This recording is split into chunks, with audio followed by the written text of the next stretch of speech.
में कितनी जगहें हैं, तब भी हम आयतन का यूज करेंगे। और दूसरा, जब भी हमें किसी एक चीज को पिघला करके दूसरा स्ट्रक्चर देना हो, जैसे मान लीजिए हम लोहे की गेंद को पिघला करके हम बना रहे हैं आपका लोहे की गेंद को पिघला करके हम आपका बक्सा बना रहे हैं, या फिर कुछ बेलनाकार सिलेंडर टाइप सिलेंडर टाइप कुछ और बना रहे हैं, तब उस टाइम पर यूज होगा आपका उस कैपेसिटी यानी कि वॉल्यूम का, आयतन का। अब एक चीज समझते हैं अपने नेक्स्ट क्वेश्चन की तरफ, कि आयतन के बारे में, कि आयतन निकलता कैसे है। तो एक चीज समझिए, किसी भी घर के अंदर आप लोग कुछ भी रखिएगा,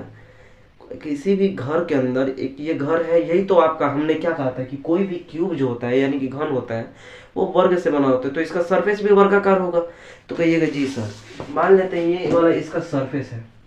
ये वाला इस घर का सरफेस है। अब एक चीज बताइए, आप इसके ऊपर कुछ भी रखिएगा तो इस सरफेस से बाहर ना जाए। अगर इस बोर्ड के ऊपर हम कुछ भी रखते हैं तो क्या ये इसके क्षेत्रफल पर रख रहे हैं कि हम परिमाप पे रख रहे हैं? तो आप लोग बताइएगा कि नहीं सर, अगर हम बोर्ड के बीचों बीच से लगा कोना तक, यानी कि इस वाले हिस्से पर अगर कुछ भी रखते हैं तो हम लोग रखेंगे सर इसके क्या कहा जाता है, पेरीमीटर पर, अरे क्षेत्रफल पर, एरिया के ऊपर। तो उसी तरीके से अगर हम लोग जमीन के ऊपर कुछ रख रहे हैं, फर्श वाले हिस्से पर, जो कि नीचे वाला घर का क्यूब का नीचे वाला हिस्सा है, तो फर्श के ऊपर अगर हम लोग कुछ भी रख रहे हैं तो यानी कि वो उसकी जगह पर रख रहे हैं, यानी कि क्षेत्रफल पर रख रहे हैं। और चूंकि इसका क्षेत्रफल भरने के लिए हमको, अगर इसकी साइड ए है तो हमको ए स्क्वायर जगह भरना पड़ेगा, किसी भी चीज से रख कर हमको फर्श वाला जगह ए स्क्वायर भरना पड़ेगा। अब एक चीज बताइए कि चलिए हम एक बार सिर्फ पतला सा चीज रख दिए तो ए स्क्वायर रख दिए, पर अगर मान लीजिए हमको कुछ चीजें बहुत ऊंचाई तक, कभी कभी डब्बों को थोड़ी ऊंचाई तक लगाना पड़ता है,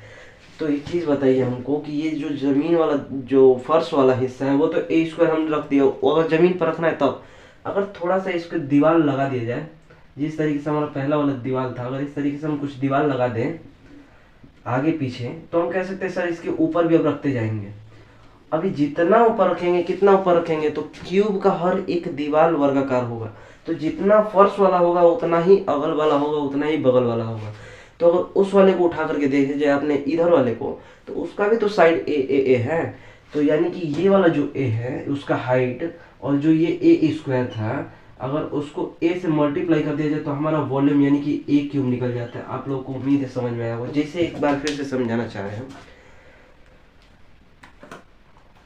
जैसे मान लीजिए ये आपका फर्श है, ये जमीन वाला हिस्सा है, इसके ऊपर अगर हम ये मार्कर रखते हैं तो